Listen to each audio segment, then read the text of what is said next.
একবার ঠাকুরকে চিকিৎসার জন্য দক্ষিণেশ্বর থেকে কলকাতায় আনা হয়। প্রথমে তিনি কলকাতার বাগবাজারে বলরাম বসুর বসতবাটিতে এসে ওঠেন। কিছুদিন সেখানে থাকার পর শ্যামপুকুরে গোকুলচন্দ্র ভট্টাচার্য মহাশয়ের বাড়িতে ভাড়া নিয়ে সেখানে ঠাকুরকে রাখা হয়। প্রথম দিকে সারদা মা ঠাকুরের সাথে আসেননি। বেশ কিছুদিন বাদ মা দক্ষিণেশ্বর থেকে ঠাকুরের কাছে এসেছিলেন। দক্ষিণেশ্বরে থাকাকালীন জানতে পারেন গোলাপ মা যোগীন মাকে বলেন ঠাকুর নাকি রাগ করে এবং অসন্তুষ্ট হয়ে দক্ষিণেশ্বর ছেড়ে কলকাতায় চলে গেছেন। এই কথাটি শুনে মা খুব কষ্ট পান।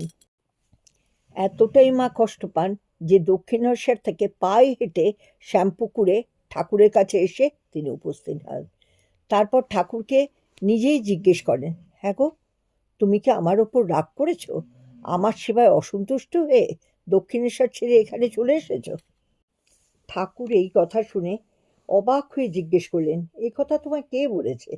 তখন মা বললেন, গোলাপ মা যোগিনকে এবং আরও সবাইকে এই কথা বলে বেড়াচ্ছে। এটা আমার কানে এসেছে।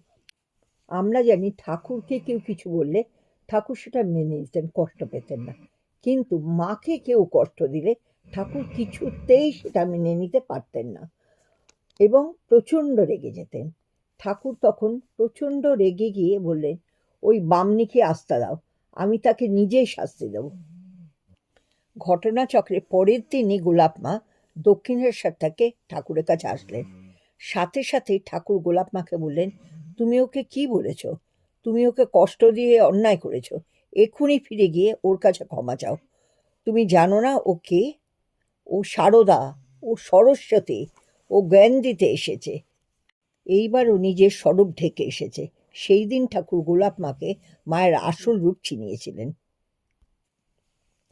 সাথে সাথে গোলাপ মা কাঁদতে কাঁদতে দক্ষিণেশ্বরে ফিরে গিয়ে মায়ের পা ধরে ক্ষমা চেয়ে বললেন, তুমি আমায় ক্ষমা করে দাও মা, নয়তো ঠাকুরের কাছেও আমার স্থান হবে না।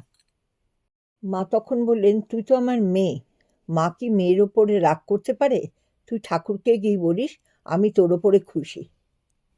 গোলাপ মা এতে শান্তি পেয়ে পরের দিনই ঠাকুরকে গিয়ে বললেন যে মা আমার ওপরে খুশি। ঠাকুর সেদিন গোলাপ মাকে মায়ের আসল রূপ চিনিয়েছিলেন যে তিনিই আসলে সরস্বতী। একই সত্তার দুটি রূপ, যিনি সারদা তিনিই সরস্বতী। এই ধ্রুব সত্যটি ঠাকুর সেদিন জগৎবাসীর কাছে উপস্থাপন করে দিয়েছিলেন। স্বয়ং সরস্বতী নতুন রূপে এই জগতে মা সারদা রূপে অবতীর্ণ হয়েছেন। আসবে না।